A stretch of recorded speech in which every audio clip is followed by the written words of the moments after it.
Hi everyone, welcome back to Total War Therapy, and today we're gonna do a full units breakdown of the Dark Elves roster. I know you were waiting this moment for so long, so don't forget to subscribe if you enjoyed the video, and let's begin. Let's start with the bread and butter Frontline for your army. The Dark Elves roster offers you two very valuable and solid options to cover your army from the early campaign to the mid-late campaign. We are talking about the Black Swords and the Dread Spears. Let's start with the Black Swords. The Black Swords have a mid armor, they are shielded, so good against missile, they don't have a very high speed, and they have good melee attack, weapon strength and charge bonus. That they are also the attribute. They have better numbers compared to the Dread Spears. Now, if you want to build an army more offensive, with a more offensive front line that can deal more damage to other infantry of the same tier, they are the perfect choice. Both because they have a charge bonus, so if you want to play offensively, if you want to attack your opponent, they are just better. And because with better attack and weapon strength, they can deal basically more damage to other infantry of the same kind. In comparison, the Dread Spears have lower melee attack, weapon strength and charge bonus, but they have the anti-large bonus and the charge defense versus large and the charge reflection. So they are more suitable if you are playing against armies focused on cavalry and monsters. In this case you will play more defensively, they will reflect their charge bonus against them, and they will be more efficient at protecting your more vulnerable unit. Even if you want to play just more defensive, so you don't care about attacking your opponent, that can be the right choice, and they can allow you to do many hammer and anvil strategies. Now let's talk about the Ark Corsairs. I think they require a specific section because they are very cheap and easy to recruit for the Black Arks themselves, so you will end up probably having your fleets full of them. Let's start with the Ark Corsairs. They have good melee stats and an anti-infantry bonus, so they are very good at tearing down other infantry. They have also a good charge bonus of 20 that for an infantry is quite nice, and they have a big armor of 80 that it's one of the biggest around the Dark Elves infantry roster. So I would suggest to use them in a very offensive way. Of course, be careful of missile because they have a good armor, but they will still go down very soon if targeted by other missile units. And then we have the Ark Corsairs with the handbows. In this case, they sacrifice a little of their melee capabilities to get this missile attack that is not the strongest, not ammo piercing, and the range is very short with only 70, but they can fire whilst moving, so you can use them in with the skirmish mode, so annoying other enemies, and they are quite fast. They have 40 of speed, so they will probably outrun most of the other infantry in the game. Now let's start with the more elite infantry of Dark Elves. First we have the Witch Elves. They are a very offensive unit with a very low armor of 5 that is not, in my opinion, compensated by the physical resistance of 20%, so they will go down very soon. They are a support unit. They have to help another more defensive unit, but if they are alone, if you leave them alone, they will just go down, so be very careful about that. About their stats, they have a good melee attack with poison effect that will reduce the stats of the enemies, a good weapon strength with the anti-infantry bonus, and the Friends ability that increase their stats if the leadership is high, and the Witch Brew, that it's an active augment that I'm not a fan of this kind of abilities because they just require more management, and they add these better capabilities just for a very short short period. Then we have the Sister of Slaughter. This is a very interesting unit. They have 5 of armor, and that, as I said, is not that much compensated by the physical resistance of 20%, but they're very interesting because they have a very high melee defense that is even higher than the Black Guard of Nagaron, that, as you probably know, is the most elite defensive unit of this roster.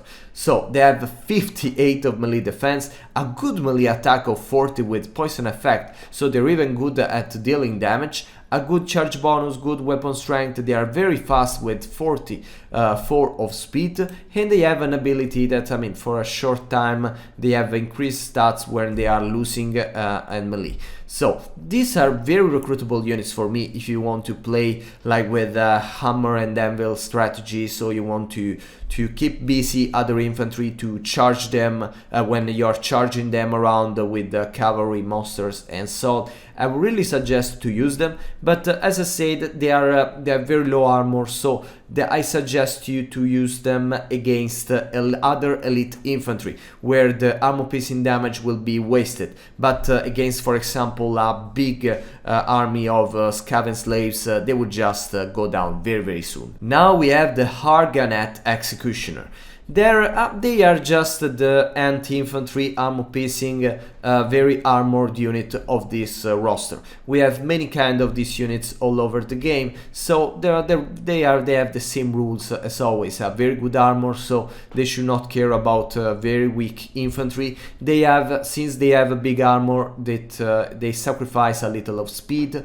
The melee attack and melee defense are good, but their key feature is the weapon strength, armor piercing, anti-infantry, and a good charge bonus. So they are a support, don't rely on them as a front line. You have to put in your second line, and since they have a very low speed, you can use them in a very, you know, versatile, dynamic way. So just try to understand where the more elite units of the enemy will attack you and send them there. Then we have the Black Guard of Nagaro. This is the ultimate, most defensive and strong unit of this roster. They are the more expensive, and they are very slow, so be careful about what opponent you choose, because if you send them against another kind of infantry, they will just waste their potential because they will be stuck there with their very low speed. Be very careful. They are supposed to deal with big monster, large monster, high charging monsters, and they are very good at that. With the low speed, it can be a problem because they have to move around, and if you play on high difficulty, these monsters will try to dodge them, to be elusive, so you have to follow them, and they require a little of management. I would not suggest you to cover up your army with them, but 1 or 2 in the mid-late campaign can be very useful. They are immune to psychology, so they will very hardly go away. So yeah, a very nice unit, but for this price, I don't know, probably there are better options in this roster. Now let's talk about the Dark Shards. There are 2 versions, and we will talk about the version with shield, because for me, as soon as you can recruit this upgraded version, you should recruit just that, because the shields version gives you a very big upgrade, I'm saying again. So in short, the Dark Shards are a missile units with a middle range of 125. That is not that long, you should take this into consideration, but since they have the shield, they will be covered if they will be attacked by other missile units. Their missile strength is armor piercing, that is not that common for a missile infantry of this tier. They're very good at their role, and they're probably one of the best cost-effective units in this roster. They are also quite the only missile option, basic pure missile option you have in this roster, so you will probably recruit a lot of them with all of your armies. They're very good. With the armor piercing damage, you can actually tear down not only very weak infantry like for most of the bowmen, but even heavy infantry, cavalry characters, and so on. But yeah, be careful about the short range, because most of times you will be covered by other missile attacks and so on. Now let's talk about the shades. some of the most crazy units in this roster. There are 3 versions and we'll talk just about one. What you have to remember is that there is a basic version with just normal stats, and then the other 2 versions that have the same missile attack but different and better melee stats. The first one will have an anti-infantry and a better melee attack and so on, and the other will have a better melee defense and anti-infantry ammo piercing weapon strength. Now let's talk about just the common shades. The shades are used as a vanguard stalk units. You have to sneak around the enemy at their back because they will be hidden in the battlefield. So they can move very fast, they have a good speed of 42, and they have still the ammo piercing missile strength of the dark shades, so they can they can deal with everything, monsters, cavalry, and with their not that bad melee stats, because even the normal shades that they are not excellent at melee, they are just the same of the black swords. So yeah, they are resilient and reliable in melee. So even if at some point they will charge you with weak cavalry or with some walls, RPs and so on, they will be well defended, and that it's what that makes them one of the craziest units in this game. That not only they're so annoying because they can sneak around hidden and then shot at your the vulnerable units, but they are even good at melee. So recruit a lot of them. The AI already does it. If you play against Dark Elves, in the most of cases they will have a lot of shades, and yeah, you can trust AI in this case. Now let's talk about cavalry. Even in this case we will talk directly about the version with the shields of the Dark Riders. There is a version without shield, but I would suggest to you to recruit as soon as is possible only this, because the shields not only gives you a better protection from missile, but even a better defense. Now they're a very cheap cavalry with not that high charge bonus, even if they are supposed to be a shock cavalry, and a very low armor. But to compensate that, they are very fast with 92 of speed. They are not excellent at anything, but they are quite harassing and annoying if you want in the mid-end battle to deal with other missile infantry like bowmen or artillery and so on. I mean, they do their job, but they are of course they are the cheapest cavalry here, so don't expect magic from them, but yeah, they are quite nice at what they can do. The second cavalry fire of this roster are the Doomfire Warlocks. This is a very interesting and weird unit. It was one of the unit of this roster that went through a lot of patches and changes over time, and in this actual state they are still very weird. First, they have a low armor compared to the Dark Riders, but they have quite better melee stats. They have magical and poison effect, a better leadership, and they have a couple of abilities quite interesting. They are just active abilities. One is a bombardment that is not that strong, but he does its job, and the Soul Blight, that it's a spell that decreases the armor and the damage of the units with a good range. Actually, this can be very helpful. So it's a unit that requires a little of management, because you have to use the abilities and because they are quite vulnerable, even if as I said, poison effect, magical attack, and so on. There's still a Vanguard Frenzy, so yeah, they're quite crazy, but I'm not a big fan, so I would not suggest you to recruit it if you want to have a very solid and strong army. Now let's talk about the Cold Ones Knights. We have 2 versions, a more basic and a more elite one. Let's start with the Cold One Knights. First, compared to the Horsemen, they have a better charge, better melee stats, but lower speed.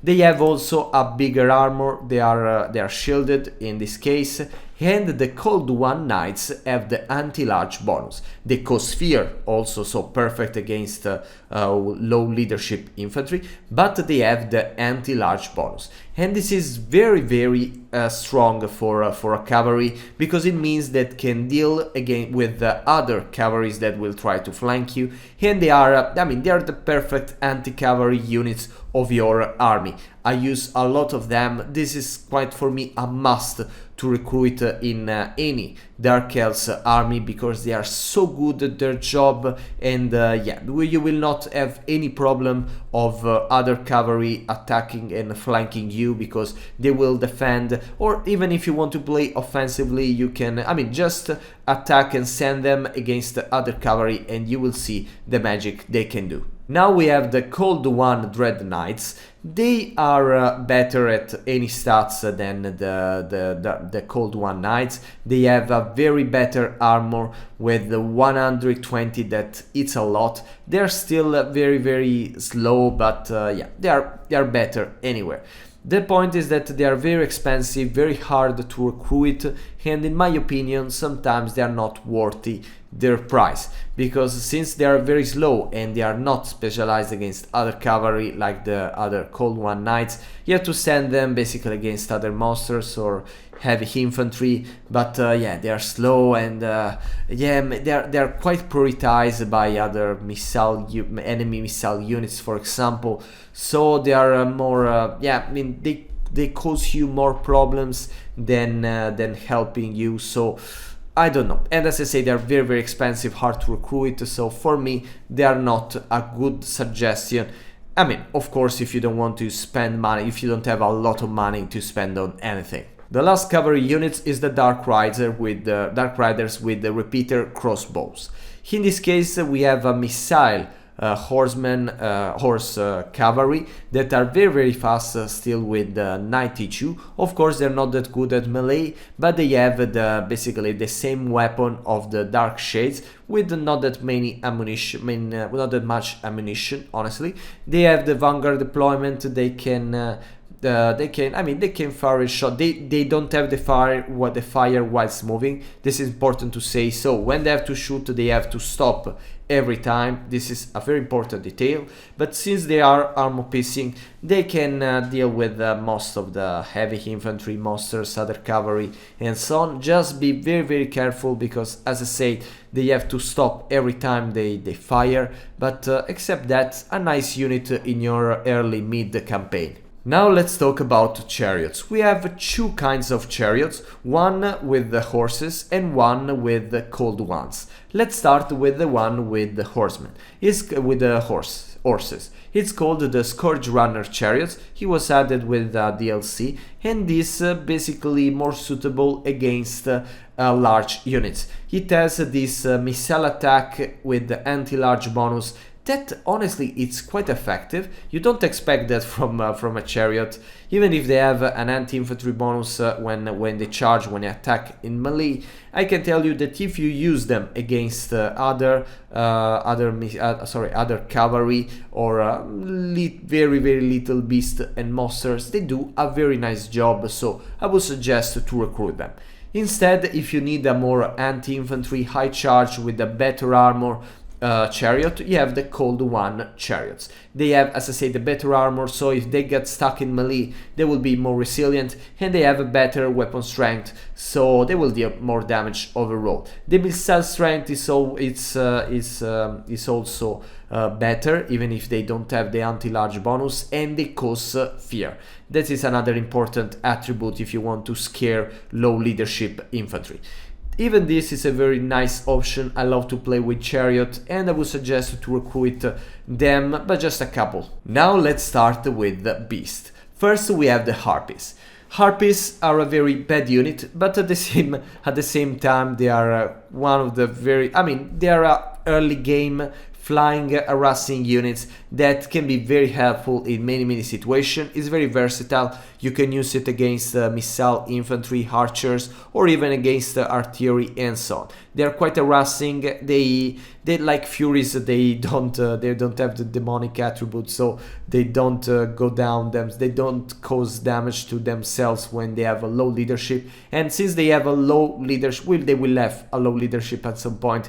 They will very easily run away. But yeah, except that they are very fast and they are very efficient. Be careful about that word. They are efficient, because if you attack, for example, an artillery unit with the dragon will take a very long time to annihilate that unit. But RPs are so fast. If you attack a missile, as I said, an artillery, the artillery will go down in seconds, literally seconds. So honestly, I like to use them. As I say, they're bad because I mean, they're just a flying nothing.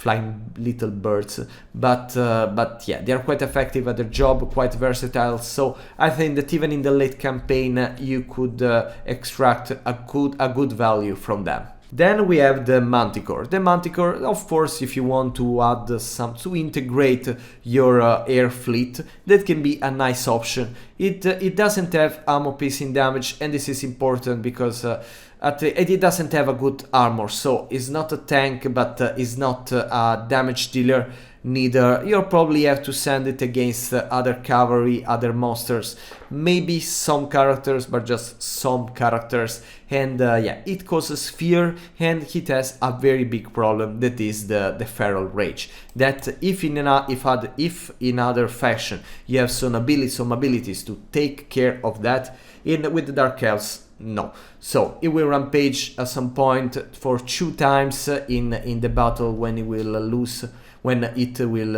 health. So you have to be very careful, because in this condition it can go down alone in a matter of seconds. But yeah, if you really want to enjoy, but I don't feel it is that useful in most of situations. It's a more niche flying units in case you're dealing with particular other faction, and yes. Now let's talk about our favorite 5 heads monsters. We have the Charybdis, and the War Hydra. I will talk very briefly about the Charybdis, because I love Hydra, and I want to explain you all the reason I love it. The Charybdis is the more damaging dealing of the 2. It has the poison effect and the better melee attack and melee defense, also an ability that reduces the leadership of units. But yeah, since the anti-large bonus is basically made to deal against other monsters, other large units, cavalry, so you can use it to protect your flanks or to attack another big dude that is charging your front line, for example. Is quite effective at this job, actually. So I would suggest you to recruit it more in the late campaign.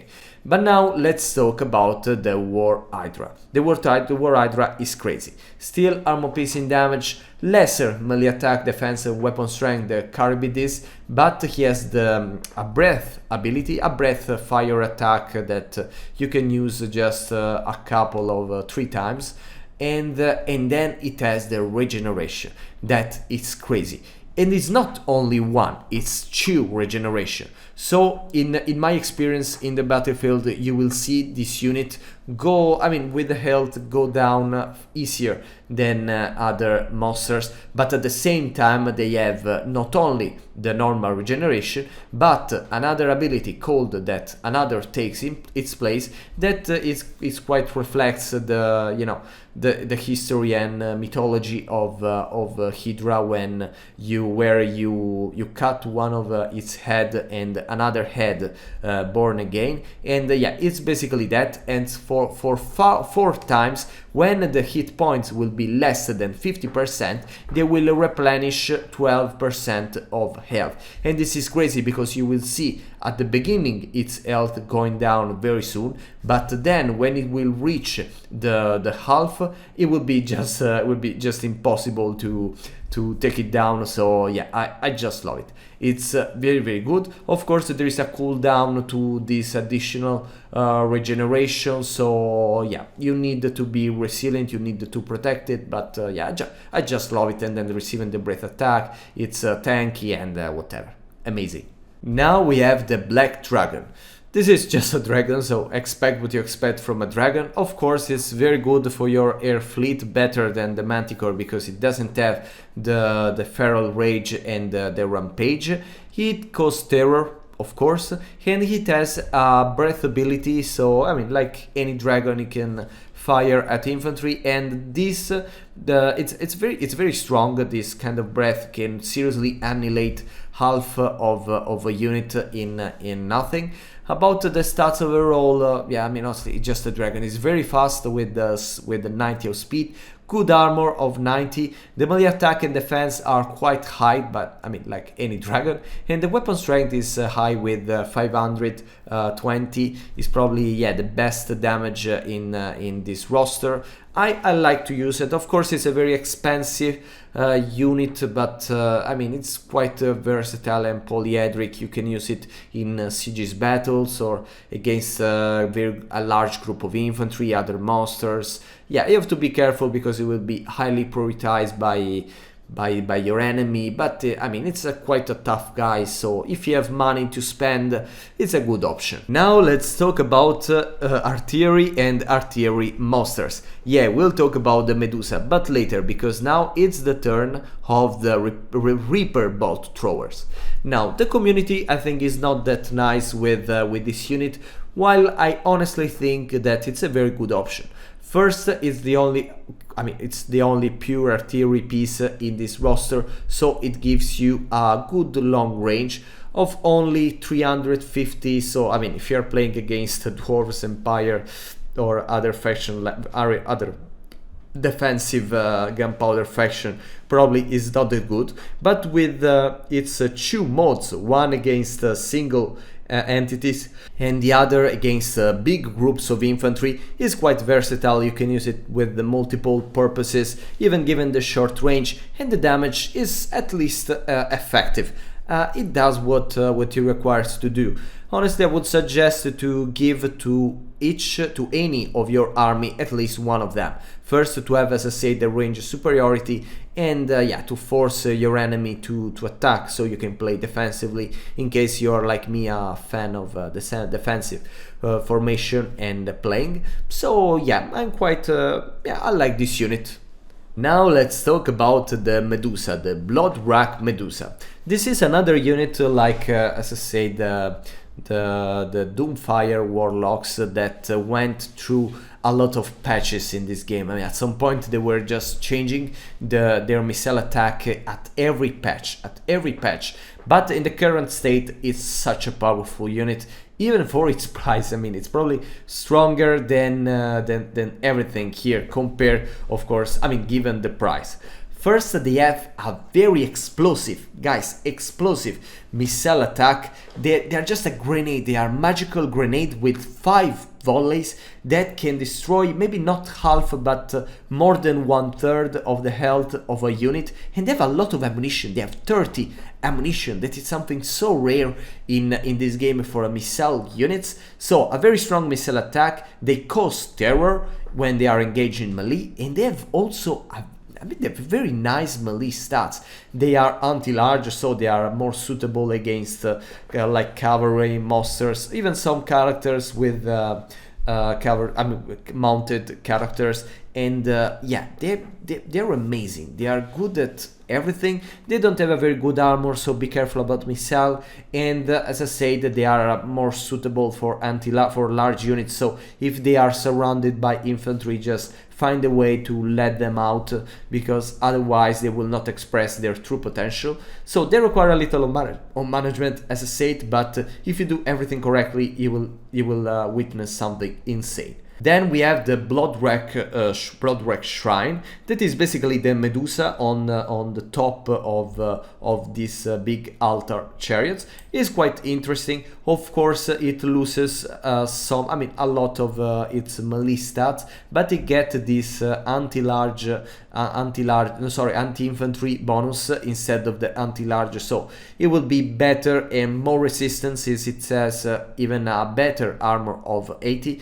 It will be more suitable to deal with the large groups of infantry. In this case, you can quite use it as a tank.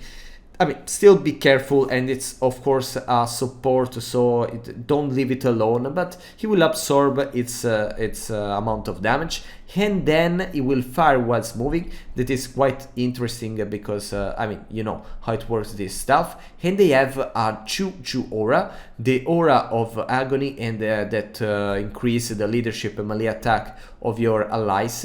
And it's the contrary, this is the ardor, and then the agony that will decrease the melee defense and leadership of your enemies. So it's basically an altar support units with a monster, with a screaming monster. I really suggest you to give a look to the lore of this thing, because it's crazy. Basically, it's screaming because it's suffering, and with this screaming, it buffs and debuffs all the units nearby. It's wonderful.